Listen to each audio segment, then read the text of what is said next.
wasiiradii ugu horeeyay dhameeyay hadalkii waxaan ku sii xoojinayaa in muxuu ahaa wixii baryahan oo dhan aan wadnay inaan hadda caawa halkan ku aragnay in markaa ay ka soo dhax baxday information la'aan in ay ku dhex jirto dadkeena reer Puntland marka in kor loo qaado sidii loo heli lahaa information fara badan marka meelo badan baa laga buuxin karaa marka maanta haddii arrimaha bulshada aad uga cabananay shaqalaanta baahsan oo jirto dhalinyarada ah oo 8%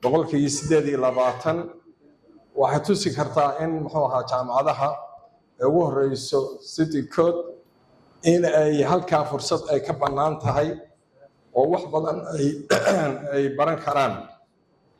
marka waxaan ku xoojinayaa way kala fiican tahay qofku markuu jaamacad dibadda u aado iyo dalka gudihiisa markuu ku barto jaamacadda qaranka waxa dadka waddanka dhan maamulaya ama soo maamuli jiray jaamacadda gudaha ka soo baxeen dadka dibadda ka yimi farakutirist ay ahayn waa badnaayeen run ahaantii laakiin quality gudaha ka soo baxay aad u badnaayeen marka waxaan ka wadaa jaamacadda gudaha oo masterate ay sameynayaan waa ogeydeenoo ardaygu markuu dibad aado waa wax walba laga fili karaa wax kasta noqon karaa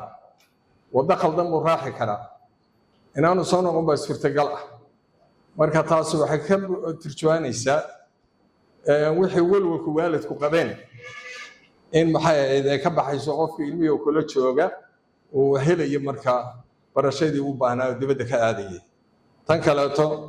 hal ogaado jaamacadaha hal maalgeliyo hal loo arko maxay ahayd mustaqbalkii waddanka waa meeshii dadkeenu ka soo baxayeen laga yaabaa meelaha khaldan in la gelinayo investmentka laakiin meelaha ugu fiican hadda maxay ahayd dhiinkii jaamacadda maanta waxaan ku celcelinayay waa dhaqaale waa jaban yahay hatta hadday qaali tahay waa in la dhiirigeliyaa waa in maxay ahayd jaamacaduhu ay noqdaan meelaha la rabo inaynu aynu aragno hatta businessna waa laga helayaa dadkan wax la barayaa marka waxaan qabaa arrintaas in iyadana bal dawladda qorshe ka yeelan doontaa arrimahan kale iyo mas'uuliyiinta ka dambeeya taaban doona waxaan se leeyahay maadaama wax walba waxay u baahan yihiin in la si loogu tallaabsado marka anagu caafimaadka waa arkanay qaybo badan baa naga maaragtay ayaa nooga muuqda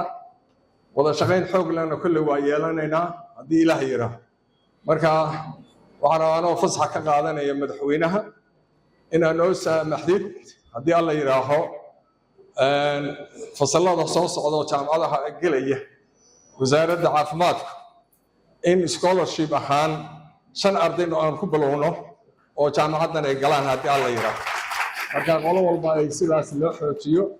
ayaan rabaa inaan sameeyno haddii alla yiraaho wixii kale oo tala ana aadan ku daayay